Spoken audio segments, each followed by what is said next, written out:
and welcome to another episode of Wind, Waves and Wells with Joe.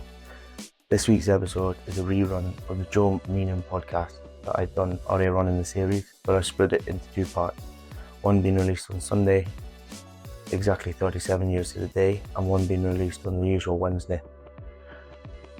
On the 6th of July 1988, 167 men lost their lives and 61 men came home. This week's podcast has been dedicated to the survivors and the victims of the Piper Alpha. I mean, obviously, you jumped quite a significant distance as well, did you? It was about, I think I read something, it was 175 feet that you jumped from the helideck into the water.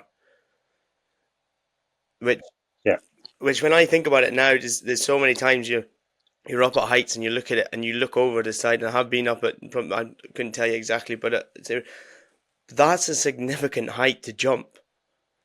Mm-hmm. And to do that, I mean, considering that you're drilled in, you're supposed to go to your lifeboats. A lot of people tell you don't jump into the North Sea because it is the North Sea at the end of the day. But I guess you were literally at that point. It was either that or you stay on, and you might not be here to tell the story to this day, though. Yeah, 100%. Yeah. And the Barnes, did you had no recollection of them until you eventually realized? Oh, I'd imagine by then you would have realized you were safe once you were in the FRC. Yes. So what happened there, Joe, was once I'd been in hospital, I had four operations under general anaesthetic in the hospital, and then another 3 afterwards, for the skin grafts and that, But one day, the surgeons came along my bedside, maybe after being 3 or 4 weeks in hospital, and says, right, Joe, let's try and work out where you would have received your burns, because they explained there was no charring of my skin around, so I wouldn't have been in any direct contact with flames, So, I mean, they didn't know the story, but I took them through the story like I've just told you, and they says, well, it's happened during the fall, just that 6 seconds or so, and I've been jumping off the platform, my arms have been flaring behind me, with a short-sleeved polo shirt on, and it's just been heat radiation. The temperatures were that high on the platform that it was heat radiation that caused the blisters. Therefore, when I was in the lifeboat, looking down and looking at them, and it's just happened between that time, between jumping off the platform, hitting the sea, and then that 5-10 minutes afterwards, whatever it was, it would have been about 10 minutes, I'd imagine, between I got back to the surface, got onto got to the lifeboat, and then looked down and seen these huge blisters on my hands and arms. And I also mentioned to them when we were on top of that radio room that we got soaked with that water cannon from the Tharos, and it soaked our clothes and hair. And I honestly, I did have hair back then as well. And do you think that saved us from being more badly burnt instead of our clothes just being dry? And they said, yeah, 100%, that saved you. Got a couple of little marks on my back and shoulders where possibly my clothes would have been dry, and they weren't bad enough to get skin grafts, but that you can see quite clearly their burn marks, and they said, yeah, pretty sure that would have saved you from being more badly burnt, So the temperatures, steel starts to melt, compromise it at 1,350 degrees centigrade, So the temperatures are getting up to thousands of degrees centigrade on the platform. And that's what I was going to say. Is you said you looked back up one more time, and before you got rescued, and I take it was just a big ball of fire, was it? Yes, absolutely. It was just unbelievable, huge. Yeah, the thing I can equate it to the most is, and I know that I've ever been close to a volcano blowing up, but just for what you see on the TV, it was just like a volcano blowing, and I thought, wow, but there was that. I thought if there's people still left on there, they're gone. But there was actually some people still in the core of the platform. And if you watched any of the documentaries, that crane jib fell down and it gave them a bridge to get over. But some of the guys were shouting because when they were running across part of the pipe deck, it was that hot. The plastic, their boots were starting to melt. Their feet, it was that extreme. The boots or whatever they were wearing on their feet were just starting to go on fire. And so the recovery side of things, I mean, you're brought back to Aberdeen, ARI, I'd imagine, and then obviously, you're in hospital for a wee while after that. Yeah. So it was about 6 weeks or so in hospital, 4 operations. Myself and a guy called Roy Carey were 2 of the more badly burnt survivors. And Roy, back then, as like I am now, never had any hair on the top of his head. And he got off more to the southern end of the platform for a lower level. And the way the sea was running, it kind of dragged him under the platform. And the way he described it is that if you remember, he used to get the old gas grills on a cooker and that, and he says it felt like that. And he says the temperatures were that extreme, he thought his head was going to explode. And he was putting his hands up to cover his head, and his hands were getting all burnt. So he kept diving down into the water. And he says in the documentary Fire in the Night, he thought, an easier way to die would be by drowning. But his natural instincts kept bringing him back to the surface. That maybe after about the 4th time, he was far enough away from the platform that the heat wasn't too intense. And Roy got all the skin on the top of his head. They actually just cut all the skin off the top of his head and right down to his skull. And but then over the next week or so, the medical staff would come in and inject fluid into the skin that was left on either side of his head until it looked like something out of a Star Wars movie or something, and took him away one day and just cut the skin and folded it over, and covered the bit that was missing. It was pretty amazing, even though it was nearly 37 years ago. So yeah. So I'm gonna bring up the you did send us some slides earlier, and I'm gonna bring up, because obviously there's one in there of yourself. I don't know if you'll be able to see it. It should come up soon. Probably be is that with the 3 of us? Yeah. So I'll go through the slideshow now, kind of thing, just so as we're on it. So there it is. And like you say, I don't know if you can see my mouse on it, but this is where you're talking about, isn't it? When you came to jumping off. Yeah. So that's the radio room there. Yeah. Yeah. And so the heli deck nearest is the emergency heli deck. The main heli deck there, and just that's the north end of the platform. Southern end is where the 2 flare booms are. Down below there, the first module was Module A, was the drilling module. Then you had Module B, there was the oil recovery module. Module C was the drilling recovery module, and Module D was where the utilities were housed. Diesel generators and the pumps for the deluge system were housed in there also. And just that kind of yellow container type looking thing with a door there, that was the main control room, just left of the crane pedestal, Joe. Yeah. And that was the main control room of the platform. And the explosion was in Module C, and there, so the main control room was totally destroyed in the first explosion there. when Piper first went on location, it was only producing oil. Only all the gases were getting flared off. Right. Okay. Joe. Yeah.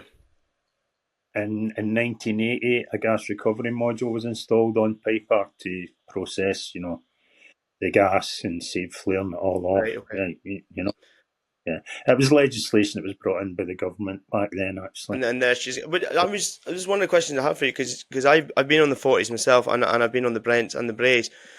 How big was the Piper in comparison to, let's say, the Brents, for example? It wasn't as big as the Brents. Right.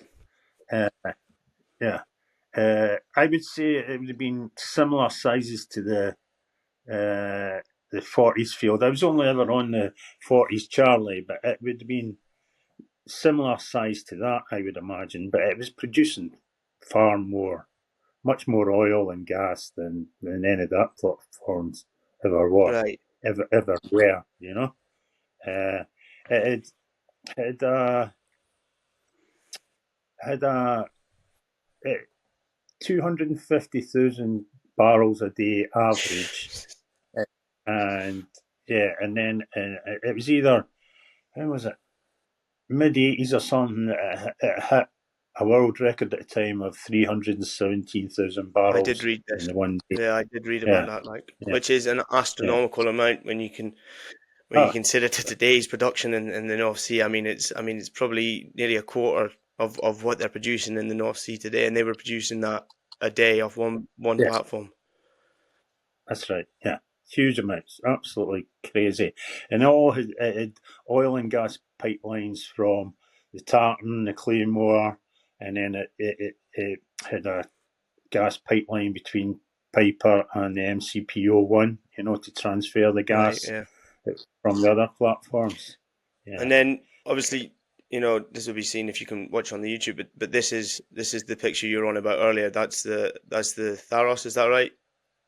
Yes, that's And then correct. Yeah. obviously that's the Piper, which you can't actually see because of the size of the fireball. Yes, exactly. Yeah, Mm-hmm. I mean, yeah, I don't think you need much of an explanation of that, really. Do you consider? I take it the Thanos, was that smaller? That would have been smaller than the Piper, was it? Oh yeah, Yeah. yeah. It was like I say, mainly for accommodation, Joe. But it was a dive support vessel, a firefighting vessel. Actually, supposed to be one of the most up-to-date firefighting vessels anywhere in the world. And like I say, it had an 8-bed medical facilities on it also. So it was a multi-discipline platform. Do you think? Semi, I should say, son. Sorry. Semi. Do you think the death count would have been far more if it hadn't have been there though? Yeah. Oh yeah, yeah, absolutely. There was a couple of things, Joe. One of the things I believe would have helped an awful lot would have been if we'd have. First of all, the deluge system wasn't fit for purpose. It had been. Lloyd's of London had come out and done an audit on it in 1986, and it was condemned. It wasn't fit for purpose. But Occidental appealed that result or that finding, and they got a 2-year exemption. Also, the deluge system was put on manual that night because the OIM from Piper believed while there was divers in the water from Piper, the deluge pumps should be set to manual, not automatic. Okay, so but even if it was automatic and the deluge pumps did, kick in and start, it, the system was that degraded that it wouldn't have made that much difference at the end of the day. But if you had a fully functioning deluge system, I believe that would have helped an awful lot because it would have suppressed at first a lot of that black smoke. It would have kept things a lot cooler for a lot longer, so the the riser from the tartan wouldn't have degraded so quickly, melted so quickly. Possibly would have, gave people a more of a chance to survive. Unfortunately, let's say there was no real leadership on the platform that night, and I can't blame the guys and the OIM too much for that, because they were never given the information they should have been by Occidental, their senior managers on shore. Best thing that could have happened, or would for the men that are on Piper, would have been to get as low as possible, as quickly as possible, and get into the sea, because there was a lot of traffic in the sea. You had the Tharos, you had your standby vessels, Silver Pit. There was two supply boats. There was a trencher there, the Lowland Cavalier as well. So there was a lot of traffic, sea traffic in the water. So although, like you said earlier on, you're always told never to get into the water. That would have been the better option. And I only found this out last year, Joe, reading a book, or somebody showed me this book, and there was about 60 men working that night, on night shift and such like, and the drilling crew. And there was 19 divers just ready to start work. First diver was all suited up to go into the water at 10 o'clock. Out of about 60 or so men that worked that night, 67% of them survived, and there was only 13% of the men that were off shift that survived. Wow. You know what I mean? Yeah. So if you'd been outside and seen what the situation was, you were able to gauge it, and and realise how bad the situation was, and get do something. You could react a lot quicker ultimately, could you? Because when you're off shift, you're yes. totally off. And most boys will just switch off, and I'm one of them as well. You park your work until the next day. But I guess That's right. if they're in the thick of it, they know straight away that something's not right. And I guess I can understand now actually. But the only thing I would have thought that there would have been more chances of them get is because of the size of the explosion, that would have just engulfed more people at the time. But I guess it's one of them where I guess like you say, they're in the thick of it. They know straight away what to do, and they would have just jumped straight away, because they would have seen that there was no coming back from it. And I'd imagine fight or flight would have really taken instinct quicker on them than it would have for the likes of yourself, who was switching off, who'd just been on a 15-hour shift, trying to wind down and trying to get yourself set for your last shift.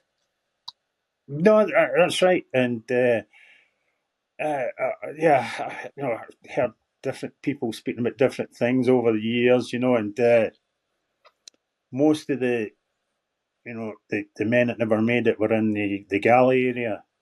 81 or so bodies were recovered, and the 6 guys who had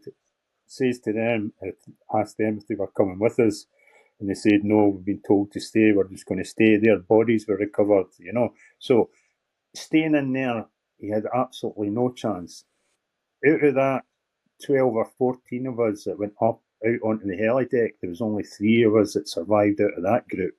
But if we'd stayed where we were, none of us would have survived. And their post-mortems, after, when their bodies were recovered, they all died of smoke inhalation.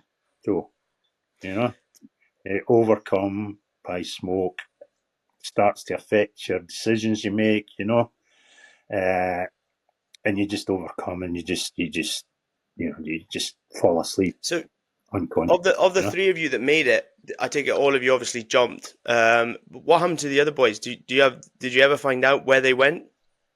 Yeah, no, some of them, a lot of them jumped also as well, but they either, if they'd hit something on the way down or hit debris in the water, their post-mortems, a few of them were, they had broken limbs, broken pelvises, but ultimately the cause of death was drowning, Yeah, and I think there's another thing that we've not touched on as well, is that this fire has been constantly fueled by other platforms as well, wasn't it? Yes, yeah. So the Claymore, which was a twin sister of Piper, almost exactly the same, was in full production till 11:30 that night, because the OIM on Claymore didn't believe that he had the authority to shut down that platform. he had to wait to get permission from his manager on shore. Yeah, that photograph there, Joe, that's from the Tharos. Right. Looking back, and I say it was connected during the day with a gangway bridge. It pulled off at night time because the divers were in the water from Piper, and you can see there, how intense this is. 2 minutes, maybe 1 or 2 minutes after the initial explosion, and you can see how it sent debris. The initial explosion sent debris through into module B and A, fracturing crude oil pipes in there, which led to that oil-based fire. That thick black acrid smoke. So this picture is quite soon after the initial explosion. Then this one, and it Yes. almost looks Yes. like daytime when you look at that photo, Yes. doesn't it? I mean, That's yeah, right. and it just shows you the ferocity of what was going on there. Mm-hmm. So that's like I say, maybe 1, 2, maybe 3 minutes maximum. After the initial explosion, and how intense it is already. And then you're trying to get off. I mean, I'll just put my mouse out. If I'm right, you can tell us I'm right and wrong. But you're trying to get off around about here. That's where the heli deck would be? Is that right? Yeah, just up a little bit further, maybe. Yeah, and just to the north of that. Yeah, And that's what you're trying to get out of. Mm-hmm. Yeah. Yeah. I mean, yeah. If you watch this on the YouTube, you'll see that you can't see any. There's no chance you're seeing anything, is there? No, that's right. But what I say is that second explosion, when the riser from the tartan fractured, that huge explosion cleared all that thick black smoke away for Right. for I don't know how long it was. But obviously something that magnitude just took up all the oxygen or whatever in the air, and it just cleared all that thick black smoke away for that, that amount of time. Yeah. And then this one here, Joe. What's I mean, how far after was this? Well, that's the next morning. Jesus. So I usually put that, the first one you showed, Yeah. and then that one, and no, this is Piper Alpha on the 6th of July. This is all that's left the next morning. It took about 6 hours for that, for the whole platform really to disintegrate and fall into the sea.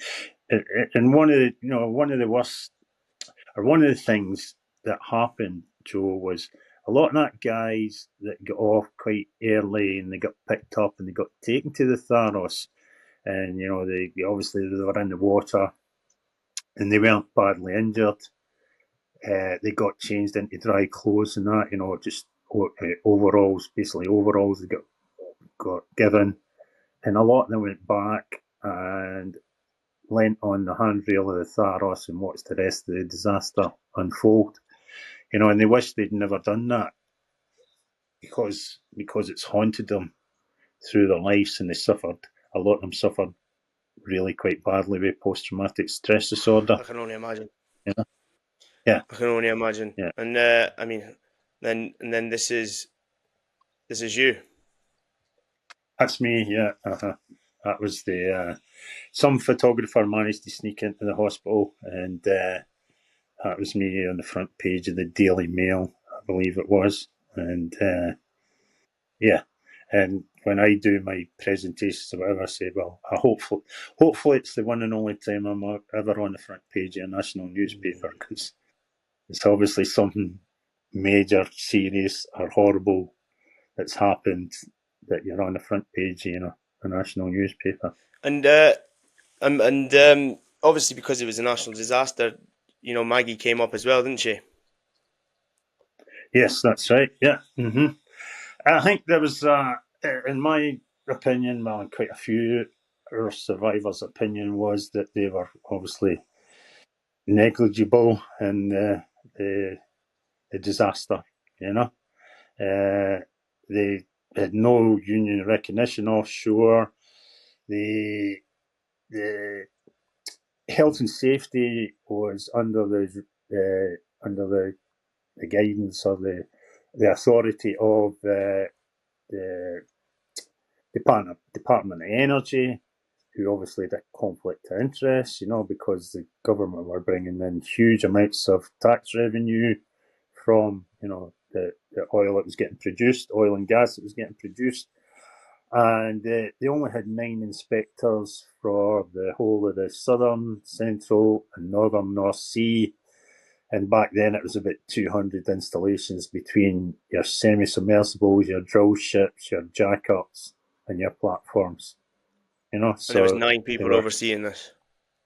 yes, Yeah, yes, I think it tells the story in itself, though, doesn't it? absolutely. Yeah. And I don't know if you're aware, Joe, that the government put £1 million into a disaster fund, and so did Occidental, for some of the people that were hard up, the bereaved families and such like, because obviously they lost their income from mainly their husbands or their fathers, that were working on the platform, and it was all men. It was on the platform then, and I've never ever heard of a government putting £1 million into a disaster fund. Which kind of shows, like you say, the guilt in some extent of what happened, really, does it?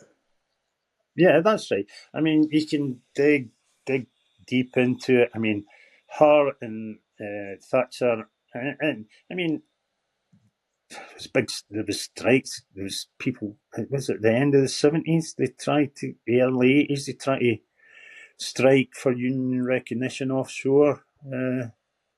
Having sit-ins in the platforms and that, and that was pretty quickly quashed and that, Mm. Uh, yeah, I mean, she was dead against any kind of union stuff, because it wasn't that long before that they'd shut down all the coal mines and such like, and they had the big battles with the coal miners and such like, So yeah, and the guy who was in charge of Occidental back then was a guy called Dr. Armand Hammer, and him and Margaret Thatcher, Ronald Reagan, and all that, George Bush Senior, they were all big oil barons. They were all pretty pally with each Mm. other, like. So, yeah, well, it leads us on to the next question. Actually, life after Piper Alpha. How did you obviously Mm-hmm. you were in hospital for a good few weeks after the incident, and both mentally and physically, how did you recover from it, or how did you deal with it? Yeah, no, that's right. So I live in Stonehaven, so it's not too far from Aberdeen, and then yeah, I got out of hospital after about 6 weeks or so. But I still had quite a lot of follow up appointments and physiotherapy and ongoing things after that. So I was back and forward to the hospital quite a bit for the next couple of months, and all in all, it took me about 2 years or so to fully recover. I would kind of say, John, I was fortunate enough not to be too badly affected by post traumatic stress disorder.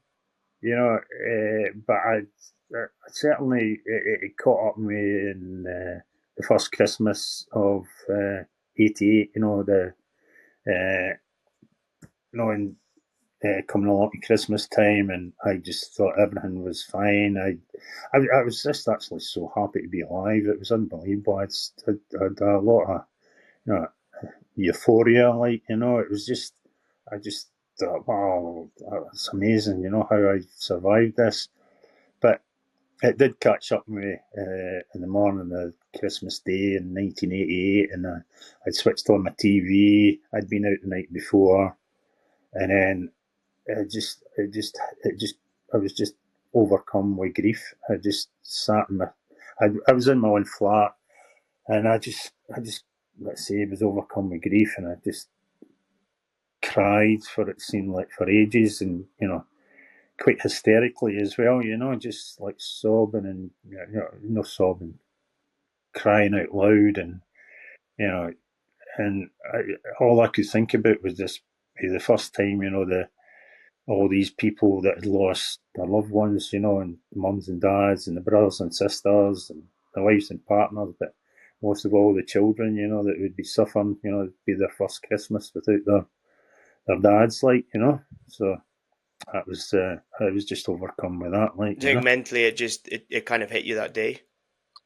Yes, oh, absolutely, Yeah. absolutely, it did, yeah, just overcome with grief, and that was my first. Wow, yeah, I was taken aback a bit with that, But I also did say to myself, and I says, well, I can't go on like this, I says, I can't, you can't, let this beat you again, or you just become another victim. And I just kind of looked at myself in the mirror and says, well, my attitude would be thinking if I hadn't made it and some of my fellow workers I was with that night had I made it, I would have wanted them to grab this second chance at life, and go on and, make the best of it, And that's how I kind of justified it to myself. So And yeah, sorry, I've cut you off there. I was going to that's say, all right. but you never went offshore again?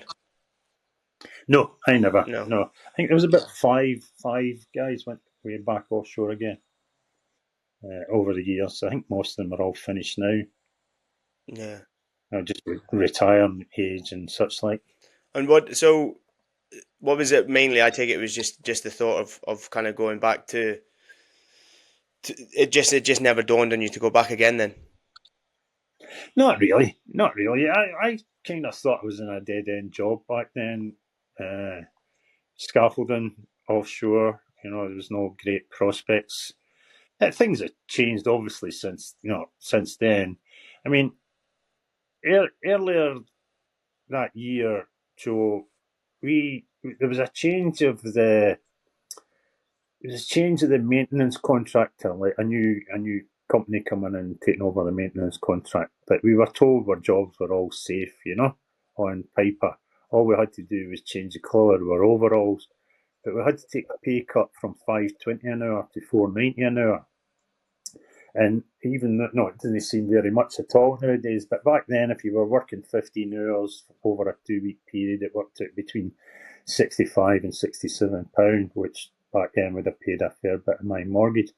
But it was the effect it had on morale on paper. It was really quite significant. But it wasn't just on paper that was happening. It was happening all over the North Sea. There'd been a big downturn. The oil price about 2 years, 3 years before was about $30 $31 or so, and it had dropped down to less than $10. And there was so much cutbacks going on in the North Sea. It was just probably all over the world, but what we experienced, like I say, and it wasn't just on paper that was happening. It was happening all over the North Sea, and it was all just the easiest way, or one of the easiest ways for oil companies, to save money was to cut their cost of their personnel. So what did you do after Piper Alpha? Because obviously, like you say, you probably couldn't just sit around and dwell on it. What did you go on to do then? Because I know obviously now you do a lot of speaking for companies with regards to the safety of the offshore, well, of all industries and stuff. So what kind of led you into doing that? Well, what led me into doing that was it's just what I'd done, Joe. Afterwards, Piper, I'd done a bit of travelling once I was fit enough and everything, and been through all my medical stuff, and I'd family in Australia, and I'd family in Southern Africa as well, in Zimbabwe, and I left Aberdeen in when would that be, 1990, 1991, the end of 1991, and went to Australia for 4 months, and then went to Africa for a couple of months, and it was great. And without realizing it at the time, it was actually a great thing to get away out of Aberdeen, Yeah. in this area. It just gave me a whole different perspective, and that was great. When I did come back, some friends of mine, they'd bought a hotel in Stonehaven, and I just started working in the bar. Then it was a bit time to start not getting back to work, so that was about 93, and yeah, it was just something to do. And then eventually, it was a family business, and they had a bit of a bust up between the families, and I took over part of the business. I went 50% in the business, and that was great. We'd done that for a few years, and then that finished, and then I ended up just having a pub in Stonehaven myself for about 7 years or so, and then I sold that, and then I thought I could retire then, but I was really getting bored. I wasn't. It was about 54, 55 then or something, and I just thought, oh no. So I actually ended up just doing a driving job with a local taxi company, doing school runs and that, Yeah. And I kept doing that, and then I met this guy who, a guy from Glasgow who'd been been involved in a bad accident himself. He fell off the back of a building in Paisley, and he was telling us that he went around doing these talks about what happened to him, safety awareness and safety,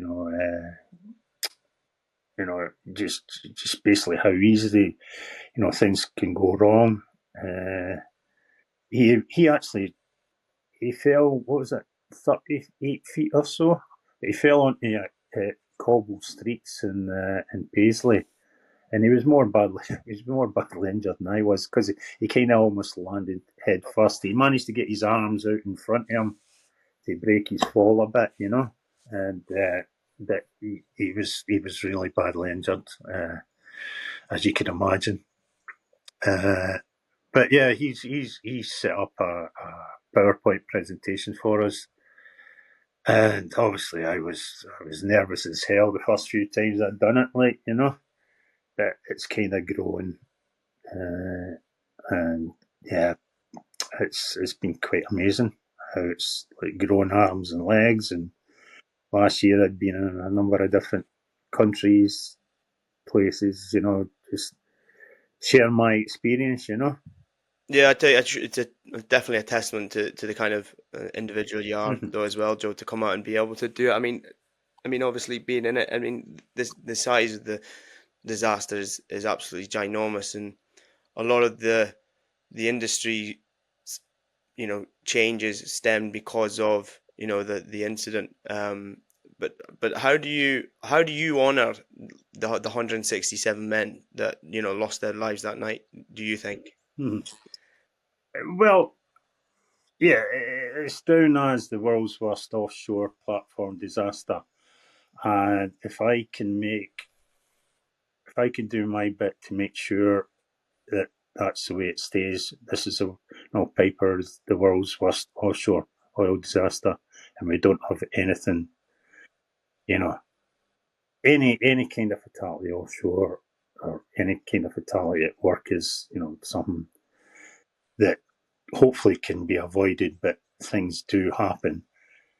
But uh, for that 167 men, if I can make, you know, or my story and my presentation can help make sure that Piper stays that way as the world's worst offshore oil platform disaster, then hopefully you know that'll you know that'll be my bit done.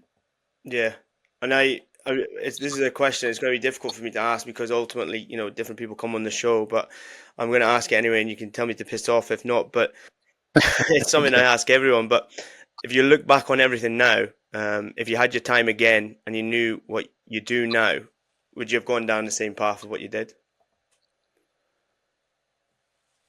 What do you mean during Well, during well, the just disaster? everything, offshore, the general. I mean, obviously, it's a difficult question to ask because obviously what happened to you. No, that's right. no, no, that's fair enough, Joe. You're right.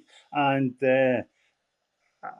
I've kind of been asked this question before, and I've thought about it myself before. But you can't change things that have happened.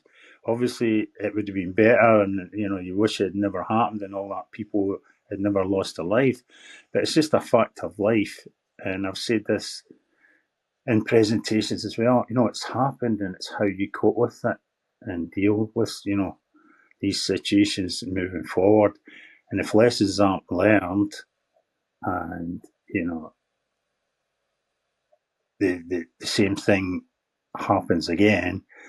And Deepwater Horizon was a huge thing, the whole platform, the whole semi-submersible got destroyed and went to the bottom of the sea, and 11 people were killed on that, which was bad enough. But yeah,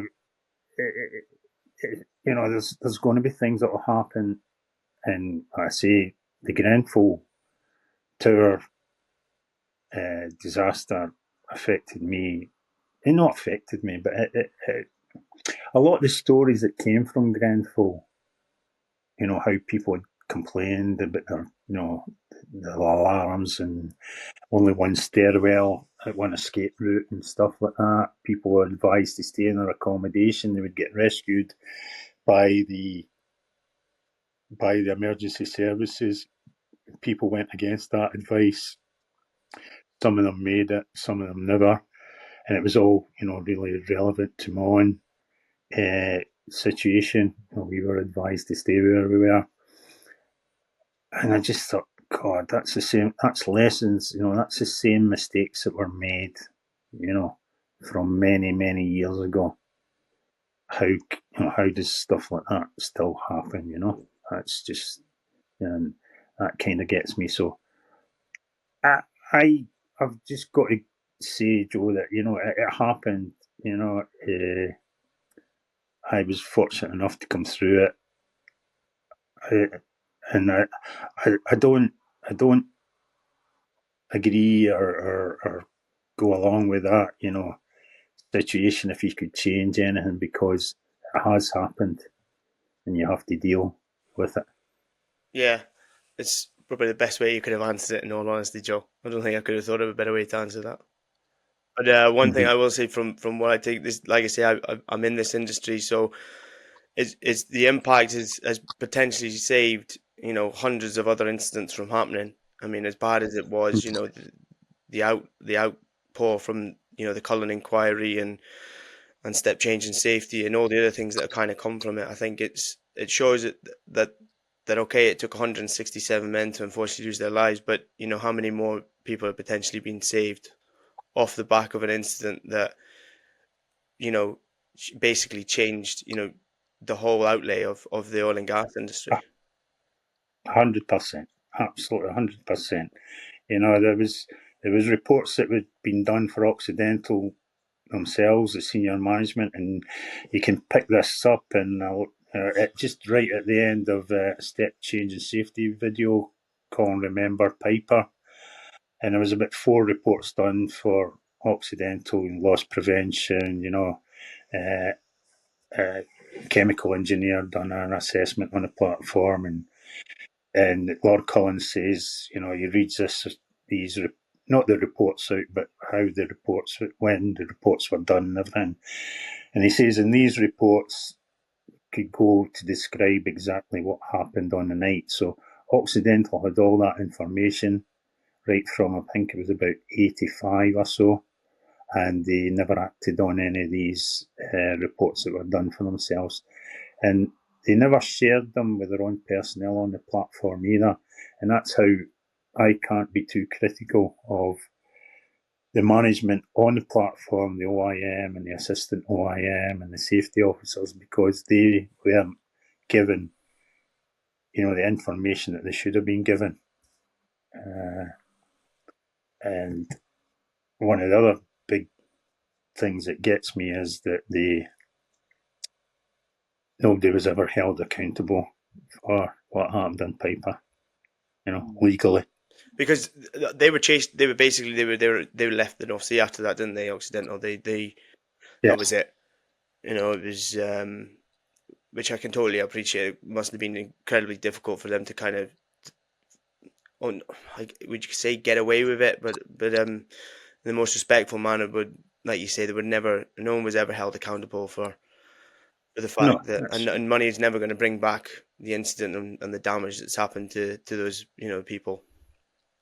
That's right. Yeah. No, they had a strategy worked out that they would just get everybody compensated, the bereaved families and the survivors, sell up their assets in the North Sea and get out of there as quick as they could, And yeah, but that's just the way it was, I'm not going to dwell on it too much because it can get you very angry. But yes, but yeah, that's how I've kind of dealt with it, Joe, and that's how I'll move forward with my life. Yeah, and well, I mean, first things first is thanks so much for coming on and telling your story. I can imagine it's helped thousands of people. This has been brilliant for me. Just someone who obviously hears a lot about it, and takes a lot from it, and I can't thank you enough for coming on the podcast, Joe. No, that's right. No, that's what it's there for, and I say I go and do these talks and that, and I do get paid for it as well, Joe. You know what I mean? I never want to ever just think people think I do get paid, and I've been I was over in Dubai last year, Doha, States, and that as well. But yeah, it's the feedback I get, is quite amazing, and it's quite fulfilling actually, to think, well, hope I've made a bit of difference, to these people and their organisations, and that's quite humbling and that as well. Yeah, no, I can imagine you've probably done a great deal for a lot of people in that regard. Okay. No, thanks very much. Thanks for saying that. I do appreciate that. No, thank you for coming on again, Joe. That's all right. It's all right. Right. Take care. Thank you so much for listening. I hope you enjoyed it. And if you are enjoying the podcast, please do make sure you share it, like, follow, all that good stuff. We continue to keep trying to bring in good guests and keep this podcast going. And if you feel you've got stories or you want to come on and tell them, please do get in touch. I really do love hearing from people. I do really want to get people's opinions, voices, and all that stuff heard. Until then, we go again.